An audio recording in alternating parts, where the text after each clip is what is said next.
ന്യൂസിന്റെ പുതിയൊരു വീഡിയോയിലേക്ക് സ്വാഗതം. ഇന്ന് നമ്മോട് ചേരുന്നത് ബഹുമാനപ്പെട്ട Kerala sports minister V Abdurahman സാറാണ്. നമസ്കാരം സാർ. നമസ്കാരം സാർ, നമ്മുടെ ഈ കായിക രംഗം ആക്ച്വലി വിദൂരമായിട്ടുള്ള ഒരു സാധ്യത ഓഫർ ചെയ്യുന്ന ഒരു രംഗമാണ് നമ്മുടെ ഈ കായിക രംഗം.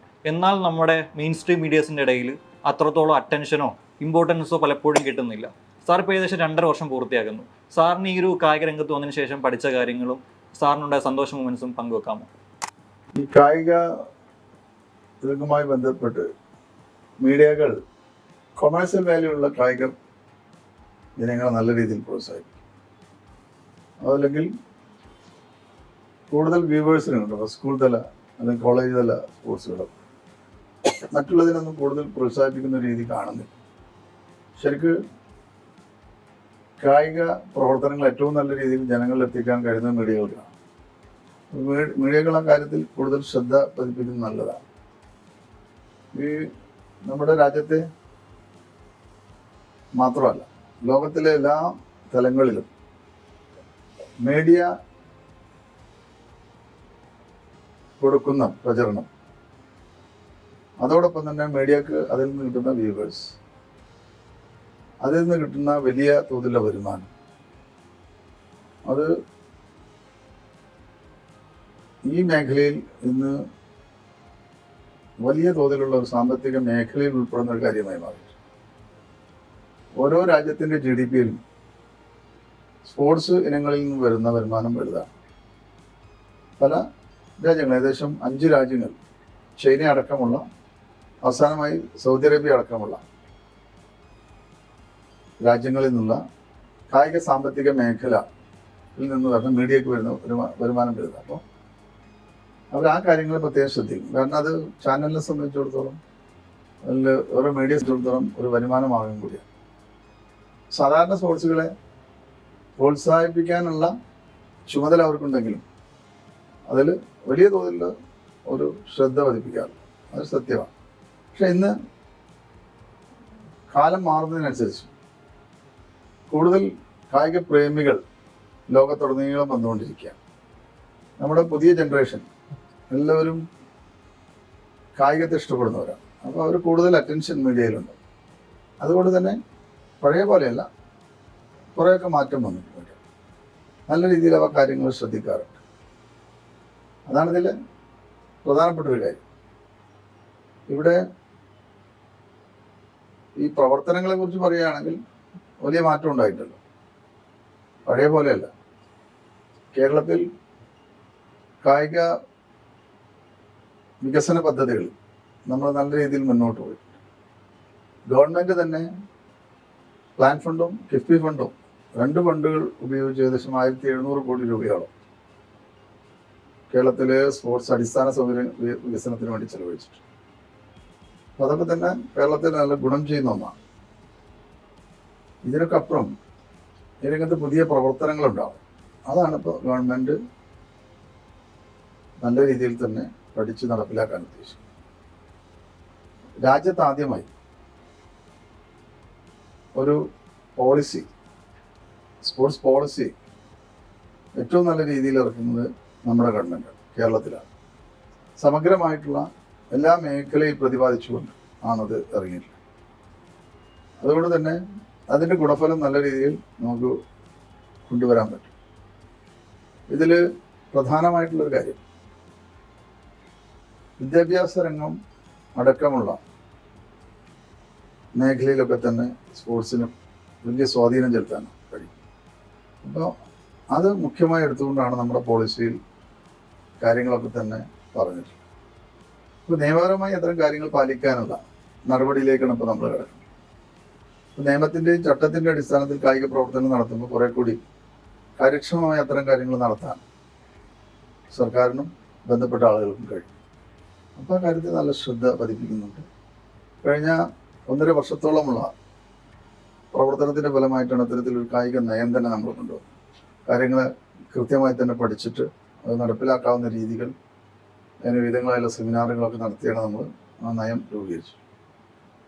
അത് കേരളത്തിൽ വലിയ മാറ്റം ഉണ്ടാകും. മിനിസ്റ്ററിന് ഈ ഒരു മേഖലയിൽ വന്നതിന് ശേഷം ഉണ്ടായ ഒരു സന്തോഷമായിട്ടുള്ളൊരു മൊമെൻറ്റ് ഷെയർ ചെയ്യാമോ? അതിൽ ഏറ്റവും നല്ലത്, ഇന്ത്യയിൽ തന്നെ ഇന്നേ വരെ സന്തോഷ് ട്രോഫിയുടെ ചരിത്രത്തിൽ നമുക്ക് ഓർക്കാൻ കഴിയുന്ന ഒരു ട്രോഫി നമ്മൾ മലപ്പുറത്ത് വെച്ചാണ്, മഞ്ചേരി സ്റ്റേഡിയത്തിൽ. അത് വലിയൊരു അനുഭവമായി. അതോടൊപ്പം തന്നെ ഇപ്പോൾ അന്താരാഷ്ട്ര കായിക ഉച്ചകോടി മറ്റൊരു രാജ്യത്തും ഇതേവരെ നടന്നിട്ടില്ല, ഇന്ത്യയിലും നടന്നിട്ടില്ല. അതിൻ്റെ വിജയം നമ്മളെ സംബന്ധിച്ചിടത്തോളം വലിയ ഊർജം പകരുന്നതാണ്. കായിക മേഖലയുമായി ബന്ധപ്പെട്ട നിരവധിയായ പ്രബന്ധങ്ങൾ അവിടെ അവതരിപ്പിക്കപ്പെട്ടു. 28ഓളം പ്രധാനപ്പെട്ട പ്രബന്ധങ്ങൾ. അത് നമ്മുടെ യൂണിവേഴ്സിറ്റികൾക്കായാലും റിസർച്ച് വിദ്യാർത്ഥികൾക്കായാലും ഒക്കെ തന്നെ ഏറ്റവും നല്ല രീതിയിൽ പ്രയോജനപ്പെടുത്തുന്ന രീതിയിൽ നമ്മൾ മാറ്റാൻ പോകും. അതോടൊപ്പം തന്നെ ലോകത്തിലെ വിവിധ രാജ്യങ്ങളിൽ നിന്ന് വന്ന പ്രതിനിധികൾ അവരുടെ അനുഭവ സമ്പത്ത് നമുക്ക് നല്ല രീതിയിൽ പ്രയോജനപ്പെടുത്താൻ കഴിയും. ഇന്ത്യയിൽ തന്നെ ഏറ്റവും എക്സ്പെർട്ടീസ് ആയില്ല കായിക വിദഗ്ധരെ നമ്മൾ കൊണ്ടുവന്നു. ഇതെല്ലാം തന്നെ നമ്മുടെ മുന്നോട്ട് പോക്കിന് ഏറെ സഹായം നൽകുന്നതാണ്. സർ, അടുത്ത ചോദ്യം. നമ്മൾ റീസെൻ്റ്ലി നടത്തിയ ISSK international sports submit Kerala, അതിൽ ഒരുപാട് പ്രോമിസിംഗ് ആയിട്ടുള്ളതും ഒരുപാട് സന്തോഷമുണ്ടാക്കുന്ന പ്രൊജക്റ്റുകൾ സാർ അറിയിച്ചിരുന്നു, നമ്മൾ ഇൻട്രൊഡ്യൂസ് ചെയ്തിരുന്നു. പക്ഷേ അതിൽ ഫുട്ബോൾ ആരാധകർക്കിടയിൽ ആശങ്ക ഉണ്ടാക്കുന്ന ഒരു പ്രൊജക്റ്റാണ് 800 കോടിയിൽ 8 സ്റ്റേഡിയം 4 ഫുട്ബോൾ അക്കാഡമി. അവരുടെ ആശങ്ക എന്ന് വെച്ച് കഴിഞ്ഞാൽ ഇപ്പം നമുക്കൊരു ഇന്ത്യയിൽ ഒരു ചെറിയ മിനി സ്റ്റേഡിയം പണിയണമെങ്കിൽ പോലും വലിയൊരു ബഡ്ജറ്റ് ചിലവാകുന്ന ഒരു അവസ്ഥയുണ്ട്. അവർ ആശങ്ക എന്ന് വെച്ച് കഴിഞ്ഞാൽ ഈ 800 കോടിയിൽ എങ്ങനെയാണ് 8 സ്റ്റേഡിയം, ലൈക്ക് നിലവാരമുള്ള 8 സ്റ്റേഡിയം ഉണ്ടാക്കാൻ കഴിയുന്നത്? അതാണ് അവരുടെ ആശങ്ക. സാറിനകത്തുള്ള മറുപടി എന്താണ്? അതിൽ നമ്മൾ ആശങ്കപ്പെടേണ്ട ആവശ്യമില്ല. അത് ആ കമ്പനി അവർ കേരളത്തിൽ നിക്ഷേപിക്കുക, അവർ 8 സ്റ്റേഡിയങ്ങൾക്കുള്ള പണം മുടക്കുന്നു എന്ന് പറയുമ്പോൾ അവരതേക്കുറിച്ച് ആലോചിച്ചിട്ടുണ്ടാവും. അത് അവരുടേതായ പ്രവർത്തനങ്ങൾ കാണും. ഇപ്പോൾ കേരള ഫുട്ബോൾ ഫെഡറേഷൻ്റെ പ്രവർത്തനങ്ങൾ കാണാം. അത് ഫിഫ സ്റ്റാൻഡേർഡുള്ള സ്റ്റേഡിയങ്ങൾ പണിയാൻ അതൊക്കെ മതി. നമ്മുടെ നാടും വിദേശ നാടും തമ്മിലുള്ള വ്യത്യാസം അതാണ്. വിദേശ നാടുകളിൽ സ്റ്റേഡിയങ്ങളിൽ പണിയാൻ ഭാരിച്ച ചിലവാണ്. പക്ഷേ ഇവിടെ 8 സ്റ്റേഡിയങ്ങൾക്ക് 800 കോടി എന്ന് പറഞ്ഞാൽ നല്ല സ്റ്റേഡിയങ്ങൾ പണിയാൻ പറ്റും. അപ്പോൾ അതിൽ വലിയ രീതിയിൽ ആശങ്ക ഒന്നും വേണ്ട. അപ്പോൾ ആശങ്ക പ്രകടിപ്പിക്കുന്നു എന്ന് പറഞ്ഞത് എനിക്ക് തോന്നുന്നില്ല. അതായത് 100 കോടി ഉണ്ടെങ്കിൽ നല്ല സ്റ്റേഡിയങ്ങളിൽ തന്നെ പണിയാം. ആ 100 കോടി എന്ന് പറയുമ്പോൾ നിലവിലുള്ള സ്റ്റേഡിയങ്ങൾ ഇപ്പോൾ നമ്മൾ തന്നെ വേഗം നമ്മുടെ സ്റ്റേഡിയങ്ങൾ കൊടുത്താൽ അവരത് റിനോവേറ്റ് ചെയ്യും. അങ്ങനെയാണ് അവരുടെ പദ്ധതി. അപ്പോൾ 100 കോടി സ്റ്റേഡിയം വരിക എന്ന് പറഞ്ഞാൽ തന്നെ വലുതാണ് നമ്മുടെ രാജ്യത്തെ സംബന്ധിച്ച്. ഇത് മാറിക്കൊണ്ടിരിക്കുന്ന രീതിയാണ് സ്പോർട്സുകൾ. പുതിയ സ്പോർട്സിൻ്റെ രീതികൾ വരുന്നതിനനുസരിച്ച് പുതിയ സംവിധാനങ്ങൾ വരും. അപ്പോൾ നമ്മളെപ്പോലുള്ള സംസ്ഥാനം മുമ്പൊക്കെ തന്നെ നമ്മൾ സാമ്പത്തികമായി വളരെ ബുദ്ധിമുട്ടുള്ള കാലഘട്ടമായിരുന്നു. അതുകൊണ്ട് തന്നെ ഇത്തരത്തിലുള്ള വലിയ പദ്ധതികൾ നമുക്ക് ആലോചിക്കാൻ പ്രയാസമായി. നമുക്ക് 5 കോടിയുടെ ഒരു കളിക്കളം അല്ലെങ്കിൽ സ്റ്റേഡിയം തന്നെ വളരെ വലുതായിരുന്നു. ഇപ്പോൾ 100 കോടി എന്ന് പറയുമ്പോൾ എത്രയോ ഇരട്ടി അതിലും സൗകര്യമുള്ള സ്റ്റേഡിയങ്ങൾ ഉണ്ടാവും. അപ്പോൾ നമ്മൾ തന്നെ നിർമ്മിക്കാൻ പോകുന്ന ഗവൺമെൻറ്റിന് പുതിയ വരാൻ പോകുന്ന 2 സ്റ്റേഡിയങ്ങൾ 60 കോടി രൂപയിലാണ് വരുന്നത്. അപ്പോൾ അതൊക്കെ ആ രീതിയിൽ തന്നെ ഒതുങ്ങുന്ന രീതിയിൽ. പിന്നെ വിദേശ രാജ്യങ്ങളിലുള്ള സമ്പന്ന രാഷ്ട്രങ്ങളിലുള്ള സ്റ്റേഡിയങ്ങൾ കണ്ട് നമ്മൾ അതേപോലെ വേണമെന്നൊന്നും ആഗ്രഹിക്കാൻ കഴിയില്ല. അത് തെറ്റായ രീതിയാണ്. അവിടെയുള്ള എല്ലാ സൗകര്യങ്ങളും ഇവിടെ ഉണ്ടായാൽ മതിയല്ലോ, അതുണ്ടാവും. പിന്നെ സ്വന്തം രക്ഷിതാക്കൾ തന്നെയാണ് കുട്ടികൾ ഏതെങ്കിലും കായിക ഇനത്തിൽ നല്ല രീതിയിൽ മുന്നോട്ട് വരണമെന്ന് ആഗ്രഹിക്കും, പ്രാഗൽഭ്യം തെളിയിക്കണമെന്ന് ആഗ്രഹിക്കുന്നത്. ഇപ്പോൾ ഈ മേഖലയിൽ തന്നെ നമ്മൾ വലിയ മാറ്റങ്ങൾ കൊണ്ടുവരിക. വിദ്യാഭ്യാസ മേഖലയിൽ കായിക പഠനം നിർബന്ധമാക്കിക്കൊണ്ട് മുന്നോട്ട് കൊണ്ടുപോകാനാണ് ഉദ്ദേശിക്കുന്നത്. ബഹുമാനപ്പെട്ട വിദ്യാഭ്യാസ വകുപ്പ് മന്ത്രി തന്നെ പറഞ്ഞു കഴിഞ്ഞാൽ ഉന്നത വിദ്യാഭ്യാസ മേഖലയിൽ പുതിയ PG കോഴ്സുകൾ സ്പോർട്സിൽ വരികയാണ്. അതൊക്കെ തന്നെ താഴെ തട്ടിൽ നിന്ന് തന്നെ കായിക പ്രവർത്തനങ്ങളും കായിക പഠനങ്ങളും നടത്തുന്ന കുട്ടികളെ സംബന്ധിച്ചിടത്തോളം അവരുടെ ഭാവിയിലേക്കുള്ള ചൂണ്ടുപലകയായി പുതിയ കോഴ്സുകളാണ്. അവർ സ്വന്തമായിട്ട് ഒരു പ്രൊഫഷൻ കണ്ടെത്താം. എഞ്ചിനീയറും ഡോക്ടറും ഒന്നും അല്ലാതെ തന്നെ കായിക രംഗങ്ങളിൽ സ്പോർട്സ് സയൻസ് അടക്കമുള്ള വിഷയങ്ങൾ, സ്പോർട്സ് മാനേജ്മെൻറ്റ് തുടങ്ങിയ നിരവധി വിഷയങ്ങളുണ്ട്. അതിലൊക്കെ തന്നെ പുതിയ കോഴ്സുകൾ കേരളത്തിൽ ഇപ്പോൾ 1-2 കോളേജുകൾ ആരംഭിച്ചു കഴിഞ്ഞു. വ്യാപകമായി അടുത്ത 2 വർഷത്തിനുള്ളിൽ അതിൽ തുടക്കം ഉണ്ടാകും. ഈ മേഖലയിൽ ധാരാളം ജോലി സാധ്യതകൾ ഇന്നുണ്ട്. ഇപ്പോൾ തന്നെ 10,000 ജോലി നമ്മുടെ കേരളത്തിൽ നിന്ന് വരാൻ പോകുന്നു, ഒഴിവുകൾ കായിക മേഖലയിൽ. അത്രയും ആളുകളെ നമുക്ക് കിട്ടാനില്ല, അത് മറ്റൊരു കാര്യം. അപ്പോൾ ഈ മേഖലയിൽ കൂടുതൽ ശ്രദ്ധ പതിപ്പിക്കും തോറും ഈ മേഖല നല്ല രീതിയിൽ ഉയർന്നു വരും. അതാണ് ഇപ്പോൾ നമ്മൾ ചെയ്തുകൊണ്ടിരിക്കുന്നത്. സാർ, എനിക്ക് തോന്നുന്നു ഇപ്പം സാർ ഏതൊരു മാധ്യമത്തെ കണ്ടാലും ഏതൊരു ഫുട്ബോൾ ആരാധകനെ കണ്ടാലും ആദ്യം അവർ സാറിനോട് ചോദിക്കുന്ന ചോദ്യം അർജന്റീന കേരളത്തിൽ വരുമോ എന്നതായിരിക്കും. അതുകൊണ്ടാണ് ഞങ്ങൾ ഈ ക്വസ്റ്റ്യൻ കുറച്ചുകൂടെ ബാക്കിലേക്ക് കൊണ്ടുവന്നത്. അർജന്റീനിയൻ ടീം നമ്മുടെ നാട്ടിൽ വരികയാണെങ്കിൽ അതിൻ്റെ പ്രിപ്പറേഷൻ എന്ന് സ്റ്റാർട്ട് ചെയ്യും? അർജന്റീന അവർ നിരന്തരം നമ്മളോട് ഞങ്ങൾ പരസ്പരം ചർച്ച ചെയ്ത് ബന്ധപ്പെട്ടുകൊണ്ടിരിക്കുക. അർജന്റീന വരുമ്പോൾ നമുക്ക് നല്ല കളിക്കണം വേണ്ട, കളിക്കാൻ അത് തയ്യാറാക്കേണ്ടത്. അപ്പോൾ അത്തരം കാര്യങ്ങളിലൊക്കെ തന്നെ നമുക്ക് തീരുമാനമെടുക്കണം. അടുത്ത ഒക്ടോബറാണ് നമ്മൾ ഉദ്ദേശിക്കുന്നത്. അവരതിന് തയ്യാറുമാണ്. പക്ഷെ ഭാരിച്ച ചിലവാണ്. അത് കണ്ടെത്താനുള്ള ശ്രമങ്ങൾ നമ്മൾ നടത്തിക്കൊണ്ടിരിക്കുക. സർക്കാരിൻ്റെ ഫണ്ട് കൊണ്ട് ഇത്രയും വലിയൊരു മേള നടത്താൻ കഴിയില്ല. അപ്പോൾ എന്തെല്ലാം രീതിയിലാണ് അതിന് ആവശ്യമായുള്ള പണം കണ്ടെത്തുക എന്നുള്ള ചർച്ചകൾ നല്ല രീതിയിൽ നടക്കുന്നു. ഏതായാലും അർജന്റീനയെ കൊണ്ടുവരാൻ തന്നെയാണ് ഗവൺമെൻറ് ആഗ്രഹിക്കുന്നത്. ആ രീതിയിലുള്ള പ്രവർത്തനങ്ങളുമായി മുന്നോട്ട് പോകും. നമ്മുടെ ഫുട്ബോൾ പ്രേമികളെന്നാൽ ലോകോത്തര ഫുട്ബോളിൽ എക്സ്പെർട്സാണ്. കളിക്കാൻ മാത്രമേ നമ്മൾ കുറച്ച് പിന്നിലേക്ക് പോകും. ഏതെങ്കിലും വേൾഡ് കപ്പോ അല്ലെങ്കിൽ ഏഷ്യൻ കപ്പിലൊക്കെ തന്നെ കപ്പ് നേടുന്നതിൽ നമ്മൾ പിന്നോക്കും. ഏറ്റവും നല്ല രീതിയിൽ ഫുട്ബോൾ ആസ്വദിക്കുന്ന ആളുകളാണ് കേരളത്തിലെ ജനങ്ങൾ. അത് കഴിഞ്ഞ വേൾഡ് കപ്പിലും ഓരോ തവണയും വേൾഡ് കപ്പ് നടക്കുമ്പോൾ നമുക്ക് മനസ്സിലാവും എങ്ങനെയാണ് അതിനെ, അല്ല കോപ്പ അമേരിക്കൻ കപ്പുകളൊക്കെ നടക്കുമ്പോൾ എങ്ങനെയാണ് നമ്മളതിനെ സ്വീകരിക്കുന്നത്. അപ്പോൾ ഏറ്റവും നല്ല ഫുട്ബോൾ ആസ്വാദകരും ഉള്ള നാട്, ഏറ്റവും കൂടുതൽ ഫുട്ബോൾ താരങ്ങൾ ഇഷ്ടപ്പെടുന്ന നാട് ഇതൊക്കെ കേരളമാണ്. അതുകൊണ്ട് തന്നെ അവരെ സംബന്ധിച്ചിടത്തോളം സ്വന്തം നാട്ടിൽ അർജന്റീന എന്നല്ല, ഇപ്പോൾ ബ്രസീലായാലും ലോക നിലവാരത്തിലുള്ള ഏത് ടീമുകൾ വന്നാലും അവർ സ്വീകരിക്കും. അത് കാണാൻ ആൾ വരും. അപ്പോൾ അതോട് അതിൽ രണ്ട് കാര്യങ്ങൾ, കുറേ കൂടി ആവേശം ഉണ്ടാവും ഈ മേഖലയിൽ. നമ്മുടെ ഫുട്ബോളിന് നല്ല രീതിയിൽ ഒരു ആവേശം ഉണ്ടാക്കുന്നതോടൊപ്പം തന്നെ അവരെ കൂടുതൽ ആ ഒരു മേഖലയിലേക്ക് ആകർഷിക്കാനും ഒരു വിജയം ലക്ഷ്യമാക്കി പ്രവർത്തിക്കാനും കഴിയും. അതിനുള്ളൊരു സ്പിരിറ്റ് അവർക്കുണ്ടാവും. അപ്പോൾ അവരൊക്കെ വരിക, പുതിയ ടീമുകൾ വരിക, ഇവിടെ കളിക്കുക എന്ന് പറയുമ്പോൾ അങ്ങനെയുള്ള കൂടുതൽ കളികൾ വരുന്നതും നമ്മളെ സംബന്ധിച്ചിടത്തോളം കായിക സാമ്പത്തിക മേഖല വളർത്തിയെടുക്കുക എന്നുള്ള വലിയൊരു ആശയം നമുക്ക്. കായിക സാമ്പത്തിക മേഖലയുടെ വികസനം കേരളത്തെ സംബന്ധിച്ചിടത്തോളം ഏറ്റവും പെട്ടെന്ന് നടക്കാൻ കഴിയുന്നതാണ്. നമ്മളത് ആസൂത്രണം ചെയ്ത് നടപ്പിലാക്കുക. അപ്പോൾ കായിക സാമ്പത്തിക മേഖല ഉണ്ടാക്കുമ്പോൾ അതിൽ വരുന്ന പ്രധാനപ്പെട്ട ഒരു കാര്യം ഏറ്റവും കൂടുതൽ തൊഴിലവസരങ്ങൾ ഉണ്ടാക്കുക. അതോടൊപ്പം തന്നെ കൂടുതൽ നിരവധിയായ പ്രവർത്തനങ്ങളുണ്ട്. ഇപ്പോൾ അതുമായി ബന്ധപ്പെട്ട പുതിയ വ്യവസായങ്ങൾ ആരംഭിക്കുക തുടങ്ങി നിരവധിയായ കാര്യങ്ങൾ. അപ്പോൾ ഈ സാമ്പത്തിക മേഖലയ്ക്ക് ഉതകുന്ന ഏറ്റവും പ്രധാനപ്പെട്ടതാണ് ലീഗ് മത്സരങ്ങളും അതേപോലെ ഇന്റർനാഷണൽ മത്സരങ്ങളും വരിക എന്നത്. അവസാനമായി ഈ ഒരു എക്കോണമി ഡെവലപ്പ് ചെയ്ത് സൗദി അറേബ്യയാണ്. അതിൻ്റെ ഭാഗമായിട്ടാണ് ലോകത്തിൽ തന്നെ ഏറ്റവും താരമൂല്യമുള്ള കളിക്കാരെ അവർ കൊണ്ടുവന്നത്. അതൊക്കെ തന്നെ ഈ ഒരു എക്കോണമി ഡെവലപ്പ് ചെയ്യുന്നതിൻ്റെ ഭാഗമാണ്. നമ്മൾ അങ്ങോട്ട് എത്തണമെങ്കിൽ നമ്മൾ ഇതൊക്കെ ചെയ്തേ പറ്റുള്ളൂ. അപ്പോൾ അത് ചെയ്തുകൊണ്ടിരിക്കും.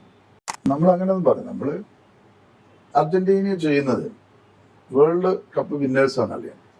അവരുടെ സമയത്തിന് ലോകത്തിൻ്റെ എല്ലാ ഭാഗങ്ങളിലും ഫ്രണ്ട്ലി മാച്ച് നടത്തി ഫുട്ബോളിൻ്റെ പ്രചാരണം വർദ്ധിപ്പിക്കുക എന്നതാണ്. സ്വാഭാവികമായിട്ട് ഓരോ രാജ്യങ്ങളിലും മത്സരിക്കുമ്പോൾ അവരുടെ വേൾഡ് കപ്പ് ഇന്ത്യൻ ടീമാണ് പോവുക. അപ്പോൾ പുതിയൊരു കാര്യമൊന്നുമല്ല. മുമ്പും അങ്ങനെയായിരുന്നു.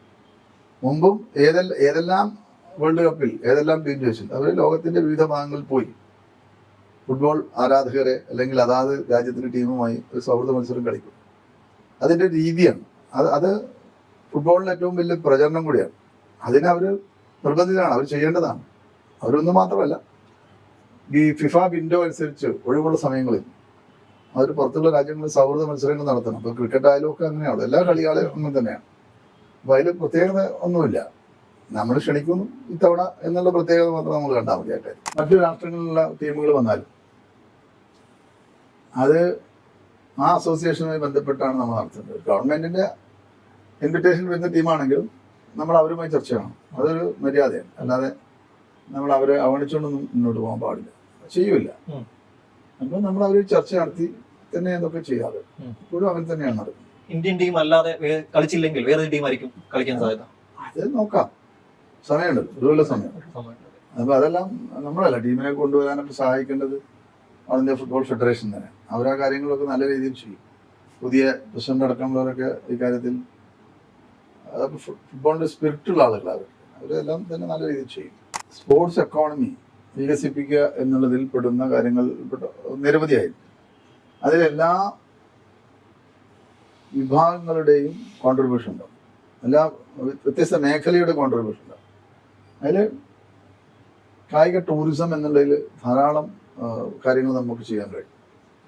ഇപ്പോൾ ബീച്ച് വോളി അല്ലെങ്കിൽ ബീച്ചിലുള്ള ബീച്ച് ഗെയിംസ് ഒക്കെ തന്നെ ടൂറിസവുമായി ബന്ധപ്പെട്ടാണ്, കായിക ടൂറിസമായി. ഇപ്പോൾ വാട്ടർ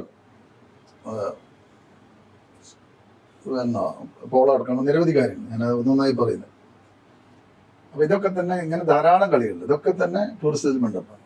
ഇപ്പോൾ നമ്മുടെ വള്ളംകളി, നമ്മുടെ തന്നെ കളരിപ്പായിട്ട്, ഇതെല്ലാം ടൂറിസത്തിൻ്റെ ഭാഗമായി ഉപയോഗിക്കാൻ പറ്റുന്നതാണ്. സെവൻസ് ഫുട്ബോൾ അത് മറ്റു രാജ്യങ്ങളിലൊന്നും, ഇവിടെ അതിൻ്റെ പ്രദർശനങ്ങൾ നല്ല രീതിയിൽ ആളുകളെ ആകർഷിക്കുന്ന ഒന്നാണ്. അപ്പം അങ്ങനെ നിരവധി കാര്യങ്ങളുണ്ട്. അപ്പോൾ കായിക ടൂറിസത്തെ പ്രോത്സാഹിപ്പിക്കാനുള്ള ഏറ്റവും പ്രധാനപ്പെട്ട കാര്യം നമ്മൾ സ്പോർട്സ് എക്കോണമി ഡെവലപ്പ് ചെയ്യുന്നു. ഇതിൻ്റെ ഭാഗമായി കായിക ടൂറിസം മാത്രമല്ല, കായിക വ്യവസായം ഇതൊക്കെ അതിൽപ്പെടുന്നതാണ്. കായിക വിദ്യാഭ്യാസം ഇതെല്ലാം തന്നെ സ്പോർട്സ് എക്കോണമിയെ ഡെവലപ്പ് ചെയ്യാൻ വേണ്ടി നമ്മൾ ഉദ്ദേശിക്കുന്നുണ്ടെങ്കിൽ നിർബന്ധമായതിൽ ഉൾപ്പെടുത്തേണ്ട കാര്യങ്ങൾ അതെല്ലാം ഉൾപ്പെടുത്തിക്കൊണ്ട് തന്നെ പോകാനാണ് നമ്മൾ ആഗ്രഹിക്കുന്നത്. ഇപ്പോൾ KCA കേരള ക്രിക്കറ്റ് അസോസിയേഷൻ അവർ 4 സ്റ്റേഡിയങ്ങൾ പണിയാണ് കേരളത്തിൽ. 1400 കോടി രൂപയാണ് അവിടെ ഇൻവെസ്റ്റ്മെൻ്റായി വരുന്നത്. അപ്പോൾ അത് വരുമ്പോൾ ധാരാളം ആളുകൾ പുറത്തുള്ള സംസ്ഥാനങ്ങളിൽ നിന്ന് വരും, അതോടൊപ്പം തന്നെ അന്യ രാജ്യങ്ങളിൽ വരും. അതൊക്കെ തന്നെ നമ്മളെ സംബന്ധിച്ചോളം കായിക ടൂറിസത്തിൻ്റെ ഭാഗമാണ്. ഇപ്പോൾ പുതിയ ലീഗ് മത്സരങ്ങൾ നമ്മൾ കേരളത്തിൽ ആരംഭിക്കാൻ ഫുട്ബോളിൽ അനൗൺസ് ചെയ്ത് കഴിഞ്ഞു. സൂപ്പർ ലീഗ് പോലുള്ള കേരള ലീഗും എല്ലാം തന്നെ വരുമ്പോൾ ധാരാളം ടീമുകൾ വരും. കേരളത്തിൽ നിന്ന് പുറത്തുള്ള ആളുകൾ കളി കാണാൻ വരും.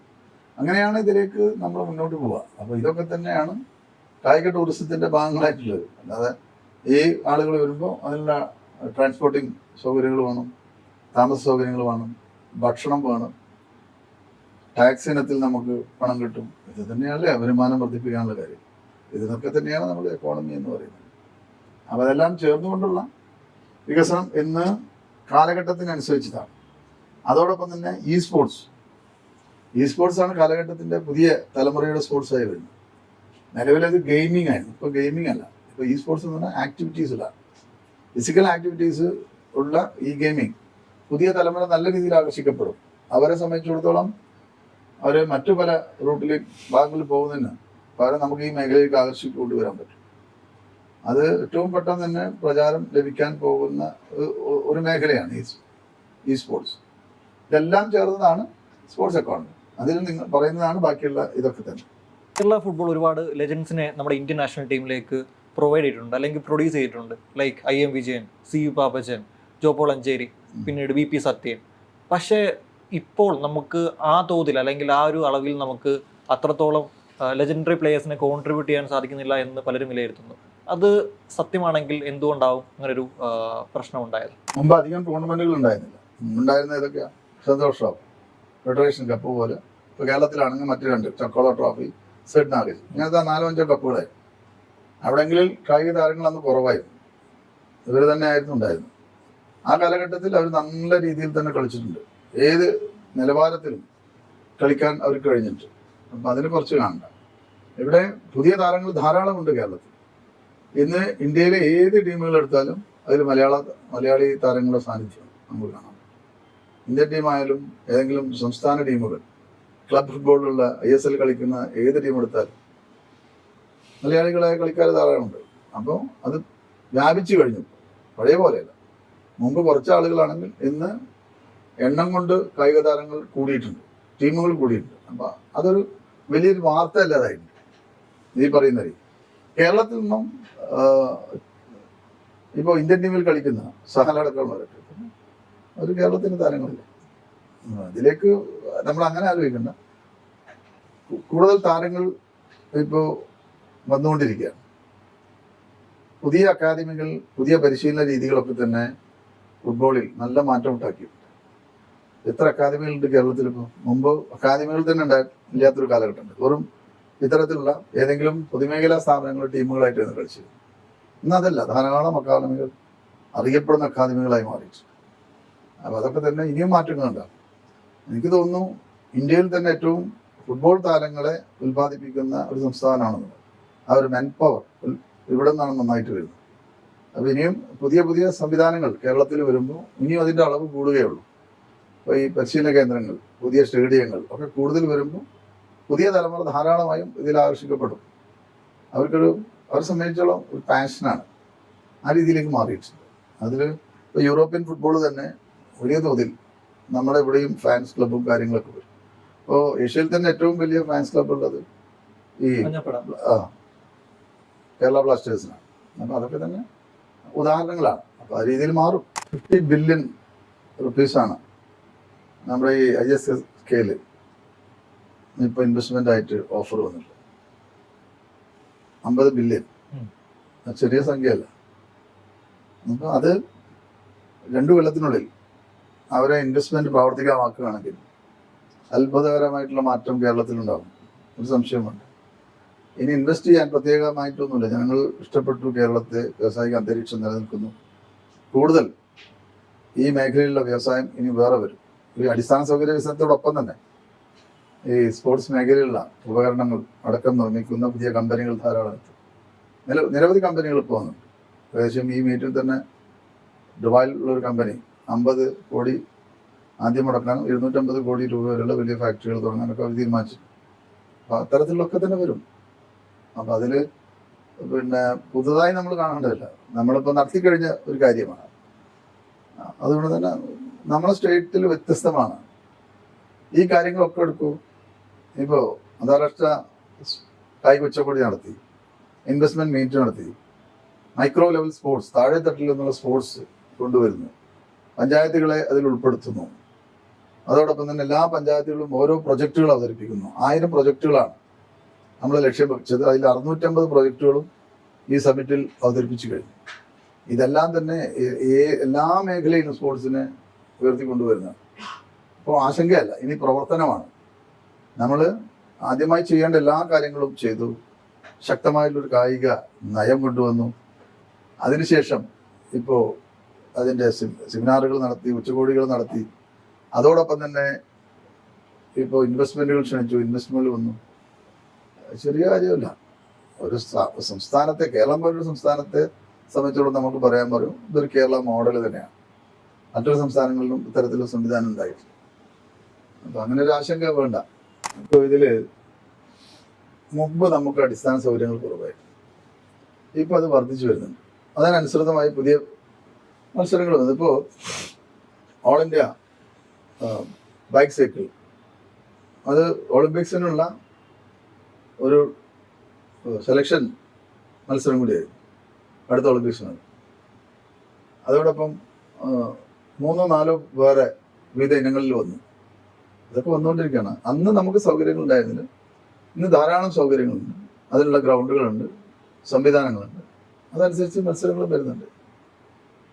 ഇനിയും കൂടുതൽ വരും. കാരണം കേരളത്തിൻ്റെ കാലാവസ്ഥ, ഇവിടെ ഈ സ്പോർട്സ് ഇനങ്ങളെ പ്രോത്സാഹിപ്പിക്കുന്ന ജനവിഭാഗങ്ങൾ, എല്ലാവർക്കും ധൈര്യമായി കടന്നു വരാൻ പറ്റുന്ന സാഹചര്യം, ഇതെല്ലാം ഇവിടെ ഉള്ളതുകൊണ്ട് തന്നെ ഇനിയും കൂടുതൽ അന്താരാഷ്ട്ര മത്സരങ്ങൾ വരും. ഇപ്പോൾ കഴിഞ്ഞ വർഷം തന്നെ 8ഓളം അന്താരാഷ്ട്ര മത്സരങ്ങൾ ഇവിടെ നടന്നു, ദേശീയ മത്സരങ്ങൾ നടന്നു. അപ്പോൾ അതെല്ലാം നടക്കുന്നുണ്ട്. അപ്പോൾ പലതും നിങ്ങൾ ഈ പറഞ്ഞൊരു ചെറിയ പ്രശ്നമുണ്ട്, മീഡിയാസ് അത് നല്ല രീതിയിൽ ഉപയോഗപ്പെടുന്നുണ്ട്. കേരളത്തിൽ അത് വരുമ്പോൾ നല്ല രീതിയിൽ ഉയർത്തി കാണിക്കേണ്ടത് അവരാണ്. അത് ചെയ്യാത്തൊരു പ്രശ്നമുണ്ട്. എന്തായാലും കേരളം കായിക രംഗത്ത് സൂപ്പർ പവറായി തന്നെ വരും. നമ്മൾ ഈ സെമിനാറുമായി ബന്ധപ്പെട്ട് 100 ദിവസം ഫോളോ അപ്പും, അതോടൊപ്പം തന്നെ 1 വർഷം നിരന്തരമായിട്ടുള്ള ഇതിനെ കൂടെ നിന്നുകൊണ്ട് ഈ സംവിധാനം ഉയർത്തിക്കൊണ്ടുവരാനുള്ള സംവിധാനങ്ങൾ ഒരുക്കിയിട്ടുണ്ട്. അതിൻ്റെ കമ്മിറ്റികൾ ഉണ്ടാക്കിയിട്ടുണ്ട്, അതിന് പ്രത്യേക സമിതികൾ രൂപീകരിച്ചിട്ടുണ്ട്, അതിന് പ്രത്യേകം ഉദ്യോഗസ്ഥരെ നിയമിച്ചിട്ടുണ്ട്. അതൊക്കെ എല്ലാം വരികയാണ്. നല്ല മാറ്റമുണ്ടാവും. അതിൽ ഒരു മറ്റുള്ള വകുപ്പ് പോലെയല്ല, കായിക ഒരു സ്പിരിറ്റാണ്. അതുകൊണ്ട് തന്നെ ആ രീതിയിൽ നടക്കും. പരിപാലനം നടക്കുന്നുണ്ട്. ഒരു ഗവൺമെന്റിന് ഭാരിച്ച കേരളം പോലും സംസ്ഥാനത്തിന്, ഇന്ത്യയിലെ മറ്റൊരു സംസ്ഥാനമായാലും ഇത്ര അധികം പണം ഇതിനൊന്നും ചെലവഴിക്കാൻ കഴിയില്ല. അപ്പോൾ അതിനുള്ള കൂടുതൽ സൗകര്യങ്ങൾ ഇപ്പോൾ നമ്മൾ ഇതിലൂടെ വന്നിട്ടുണ്ട്. CSR ഫണ്ട് ഉപയോഗിച്ച് ചെയ്യുന്ന കാര്യങ്ങളടക്കം പലതും ഇപ്പോൾ നടപ്പിലായിട്ടുണ്ട്. അത് വരുന്നതോട് കുറേ മാറ്റം ഉണ്ടാവും. ഇപ്പോൾ തന്നെ പല സ്റ്റേഡിയങ്ങളും നേരിട്ട് തന്നെ കേരള സ്പോർട്സ് ഫൗണ്ടേഷൻ ഏറ്റെടുത്ത് നടത്തണം. അതിൽ മറ്റൊരു കാര്യം, ഏറ്റവും പാവങ്ങളെല്ലാം കൈ താരങ്ങൾ കളിക്കാനുള്ള സൗകര്യം കൊടുക്കാം. പക്ഷെ ചില ആളുകൾ ചെറിയ തോതിൽ ഫീസൊക്കെ കൊടുക്കേണ്ടി വരും, എന്നാലേ കാര്യങ്ങൾ നടക്കുകയുള്ളൂ. എല്ലായിടത്തും എല്ലാ രാജ്യത്തും അങ്ങനെയാണ്, എല്ലാ ലോകത്തും അങ്ങനെ തന്നെ. അതേപോലെ നമ്മളും ചെയ്യേണ്ടി വരും. എന്തായാലും ഈ ഒരു പരാതി പരിഹരിക്കാൻ തന്നെ നമ്മൾ തീരുമാനിച്ചിട്ടുണ്ട്. അതിന് വലിയ തോതിൽ പരിഹാരം ഉണ്ടാവും. വോളിബോളൊക്കെ ഇന്ത്യയിൽ തന്നെ 1ാം സ്ഥാനത്ത് നിൽക്കുന്ന സംസ്ഥാനമാണ് കേരളം. കബഡി പഞ്ചാബ് പോലെ അത്ര നമ്മൾ ഏറ്റെടുത്തില്ല. കബഡി ഉണ്ട്, പക്ഷെ താരങ്ങൾ കുറവാണ്. ബാസ്കറ്റ് ബോൾ നല്ല രീതിയിൽ പ്രോത്സാഹിപ്പിക്കുന്നു, ഹോക്കി നമ്മൾ നല്ല രീതിയിൽ പ്രോത്സാഹിപ്പിക്കുന്നു. അപ്പോൾ നമുക്ക് ഇതിൻ്റെ ഒരു ലോകത്ത് ഏറ്റവും കൂടുതൽ ആരാധകരുള്ളത് ഫുട്ബോളിലാണ്. 3 ബില്യൺ. അതിൻ്റെ താഴെയായി പിന്നീടാണ് ക്രിക്കറ്റ് വരുന്നത്, 2 ബില്യൺ സംതിങ്.